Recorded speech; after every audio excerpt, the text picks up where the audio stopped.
Do you know the soul cannot be comprehended through our intellect or our senses? The soul, being a fragmental part of God, is more amazing than all the things in this world. Just as God is divine, its fragment, the soul, is also divine. And the soul is transcendental to material existence. That is why the soul cannot be comprehended through the intellect or through our senses.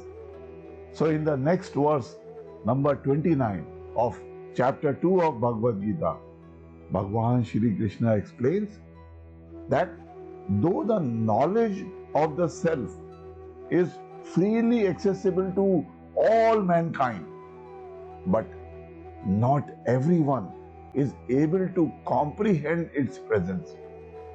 The self is incomprehensible because it is not known by the ordinary means of knowledge. We shall go very deep into this important knowledge today that can dissolve the many fears of your life. So stay with us till the end.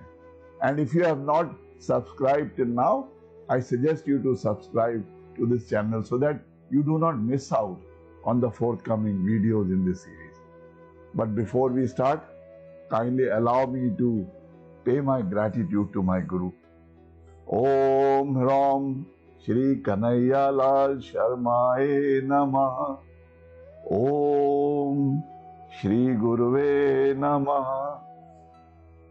So Bhagavan Shri Krishna says, Ascharyevat pashyati kashyatenam Ascharyevad-dvati tathaiva chanyah Ascharyevat-cha chainamanya shrunoti Shutva pena vedana chaiva kaschid.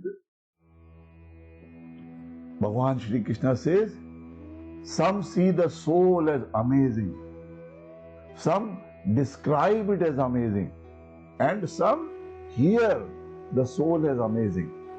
But many others, even on hearing, they cannot understand it all.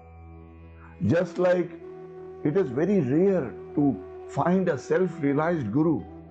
And even if you find one, the opportunity to hear the words of wisdom from such a guru is still rarer. And even if you are fortunate to hear the words of wisdom from such a realized guru, the students who can comprehend this topic are still rarer. Therefore, an enlightened teacher is never discouraged when, despite his sincere effort, the majority of the people, they are either not interested or they cannot understand the science of the soul. Similarly, though the knowledge of the self is freely accessible to all mankind, it is attained only by a very, very few. Only those who are willing to pay the price in the form of self-discipline, steadfastness, and non-attachment. The knowledge of self is attained only by the rare few who start the practice of listening, that is Shravana, and continuous reflection, that is Manan, and contemplation, that is Nididhyasana. The three modes of perceiving the soul as mentioned in this shloka, they are firstly beholding, secondly by describing or speaking about, and thirdly through hearing or listening about the self. And these are the three manifestations by which the soul reveals itself. Beholding is an activity which necessitates the presence of light. Similarly, describing something needs wisdom to understand. And hearing about the soul requires the ability to hear that blissful cosmic sound, the primordial sound of Om. The spirit in the unmanifested state is ever existing, ever conscious and ever new bliss. And what is the soul? The soul is a ray of the Spirit.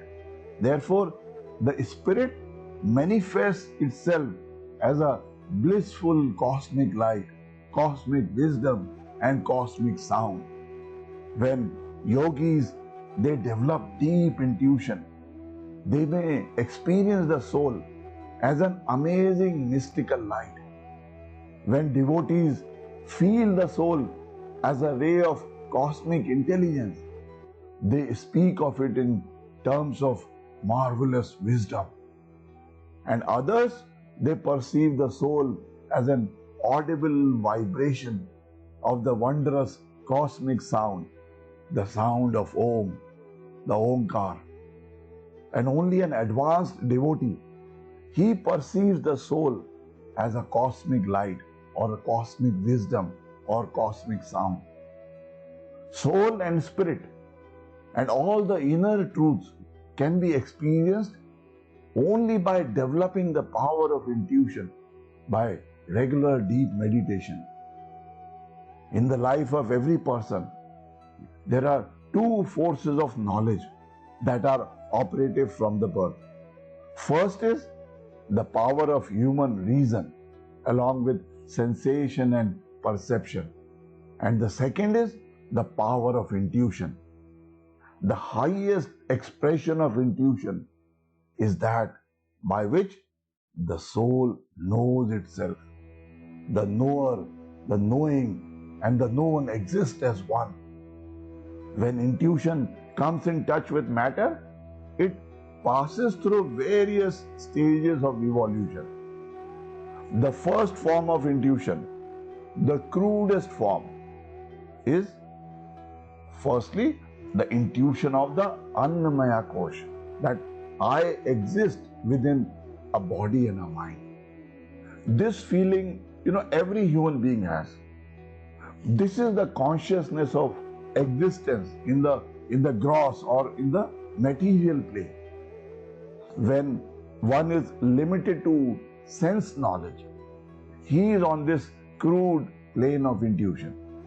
Every being knows that he exists. It is a feeling that is with him even in the sleep and the dream. The second form of intuition is of the intuition of the pranamaya kosh or the pranic energy, that is the vital life force that sustains our body. In the primary form of this intuition, one hears subtle sounds, it sees subtle lights, he feels subtle sensations, he can smell subtle fragrances and he can taste subtle flavors. These are not outward sensations. They have nothing to do with the physical sense organ. And in the higher form of this intuition, the yogi, he perceives the soul as a cosmic sound, nad, as mentioned in this shloka of the Bhagavad Gita. The third form of intuition is the direct knowledge of manas or the intuition of the manomaya kosh. In this form of intuition, meaningful visions of astral nature, they are engendered by the soul and the spirit for the purpose of elevating the yogi to ever higher spiritual states. The meditator beholds the soul as a cosmic light, as mentioned in this shloka. The fourth form of intuition is the direct knowledge of the operation of our buddhi with the knowledge of the ego.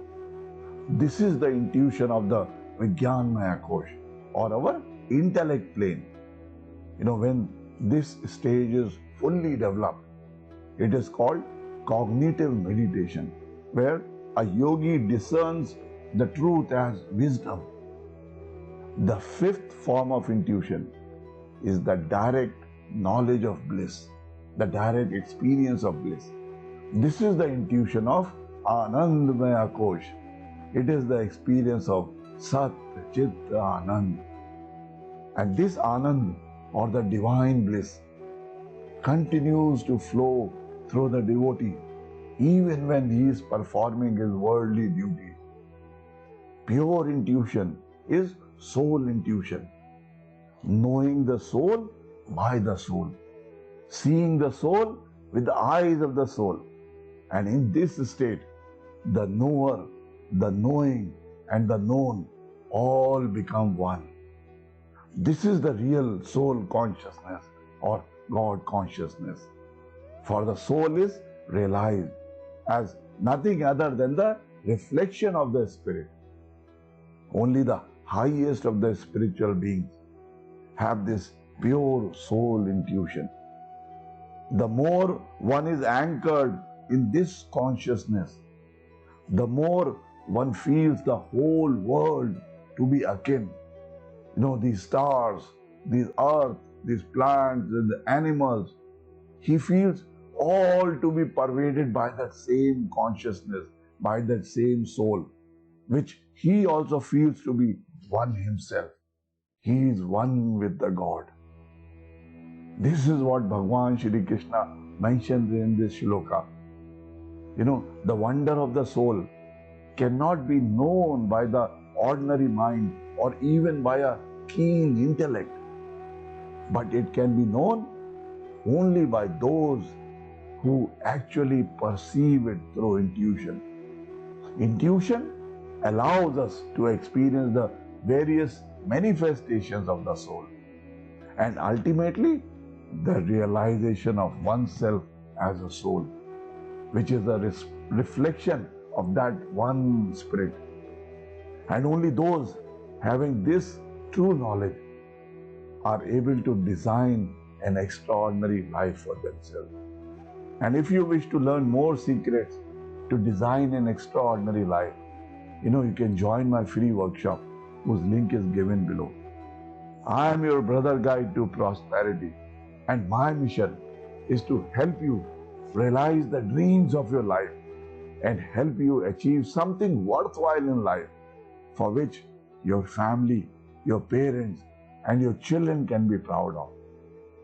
Om Purnamada Purnamidam Purnat Purnamudachyate Purnasya Purnamadaya Purnameva Vashishyate. Om Shanti Shanti Shanti.